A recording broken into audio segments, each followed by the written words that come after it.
If you're thinking about moving to the Philippines, most of the big questions usually get a lot of attention.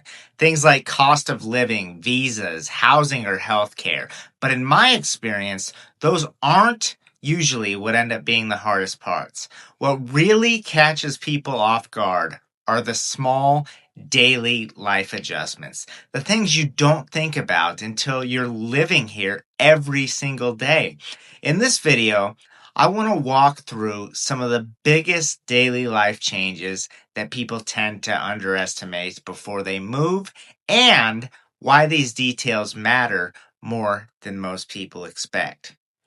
One of the first adjustments people notice is how much time and patience everyday tasks can require.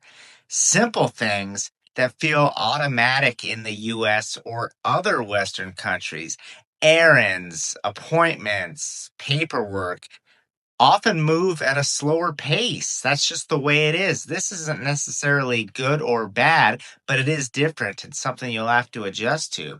If you're used to efficiency, clear timelines, and quick resolution, this can be surprisingly stressful at first.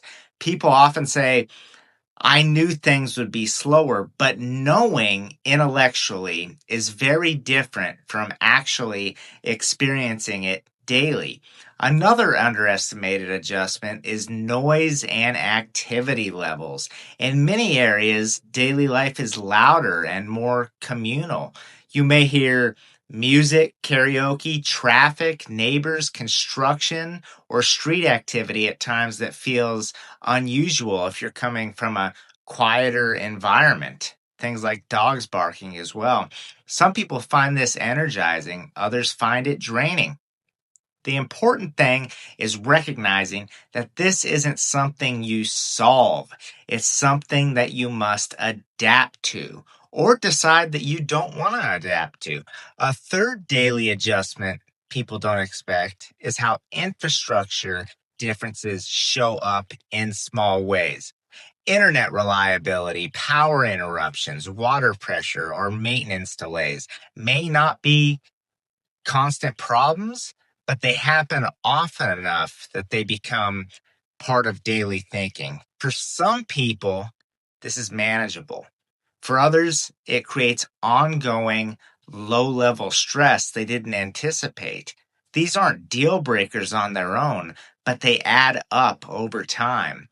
Another area that surprises people is communication style.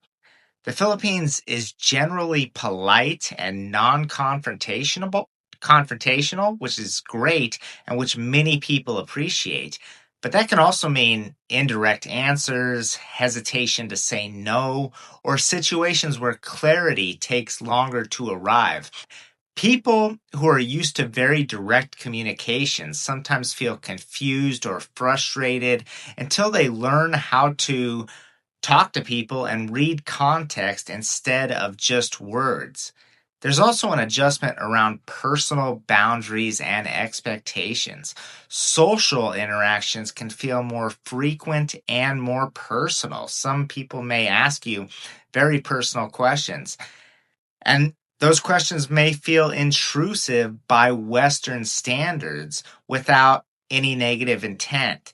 For some people, this feels warm and welcoming, and for others, it feels exhausting and intrusive. Again, it comes down to personality fit, not right or wrong. That's just the way it works here.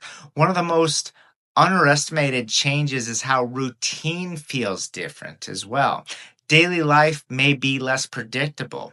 Schedules shift, plans change. Some people experience this as freedom, others experience it as instability. Things are not always going to go the way that you want or expect them to. And this difference in perception is often what determines whether someone feels relaxed or constantly on edge.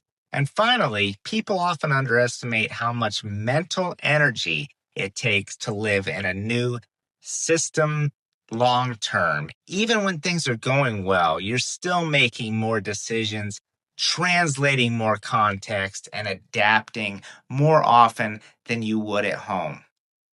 Over months, that extra mental load can matter. This is why some people love the experience at first, but feel differently a year later. Not because anything went wrong, but because the cumulative effect becomes clearer. None of these adjustments mean that moving to the Philippines is a bad idea. It works for a lot of people, including myself. But they do mean that the decision is more personal than many people expect. The people who do best long term tend to be flexible, patient, and comfortable with ambiguity. The people who struggle most are often those who expected life to feel mostly the same. It's not, just cheaper or more relaxed. If you're considering a move, the most useful question isn't, can I handle this? It's, do these differences align with how I want to live day to day? And that answer is different for everyone. If you want help thinking through how these daily life factors might affect your situation specifically, I offer one on one consultations where we talk through expectations, lifestyle fit, and long term realities in detail. The link is in the description if that would be helpful. And if you're interested in more practical, honest discussions about life in the Philippines, feel free to subscribe, like this video. Thank you so much for watching, and I'll be out with more content real soon.